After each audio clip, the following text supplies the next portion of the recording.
I'm Joyce Carol Oates, and the poem I'm going to read is called Little Albert, 1920.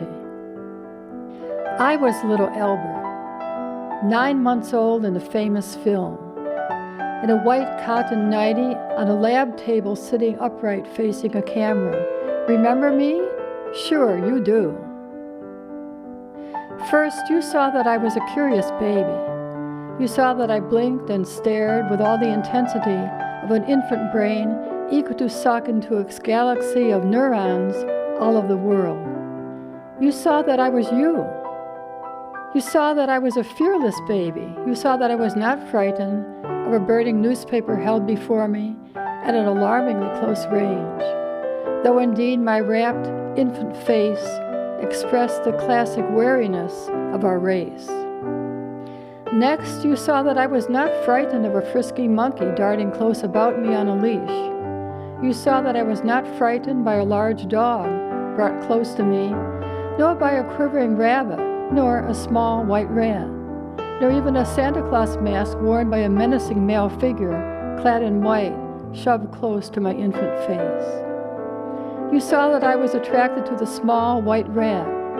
You saw that I reached out to touch the small white rat.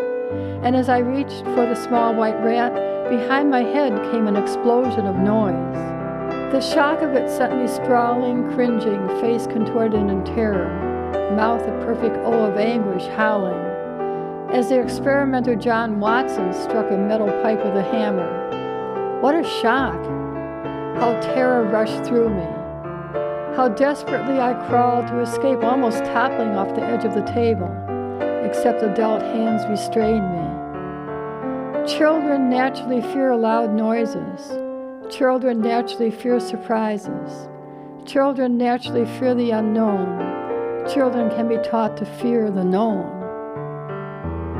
The second experiment was 1 month later. No escape for me, for I was little Albert, grim as a little gargoyle in a white cotton nightie, able to sit up, though now wary, distrustful.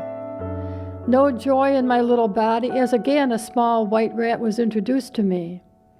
You saw how this time I shrank away, how this time there was terror in my face, how this time I did not reach with infant eagerness for the small white rat, for I learned to fear and hate the small white rat.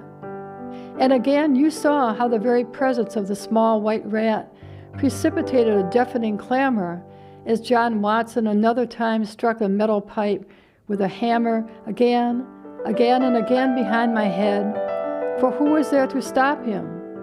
In this way establishing on film how baseless fear can be instilled in a subject where fear had not previously existed, and how memory of this baseless fear will endure contained in the unfathomable brain. How I cried and cried as if I had known that my mother had received but $1 for the use of me in John Watson's psych lab, in the experiment that would destroy me and make John Watson famous.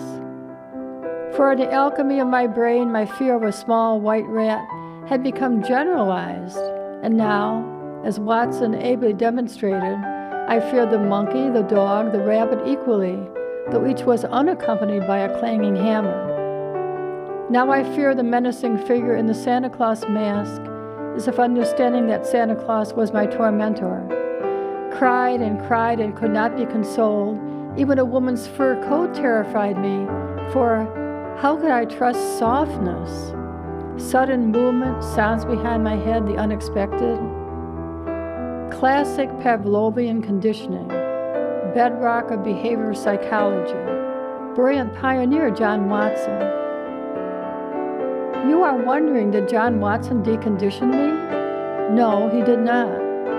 Did another experimental psychologist decondition me?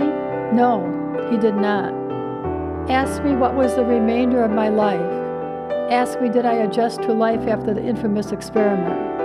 Ask me, did I overcome my terror of animals? The answer is not known, for I died of hydrocephalitis at age 6. All this was long ago. Things are different now. John Watson would not be allowed to terrorize little Albert in his famous experiment now. Ours is an ethical age. Or was it all a bad dream? Were you deceived? You were little Albert? You were conditioned to fear and hate. You were conditioned to thrust from you what you were meant to love. You were the victim. You were the experimental subject. You were little Albert who died young.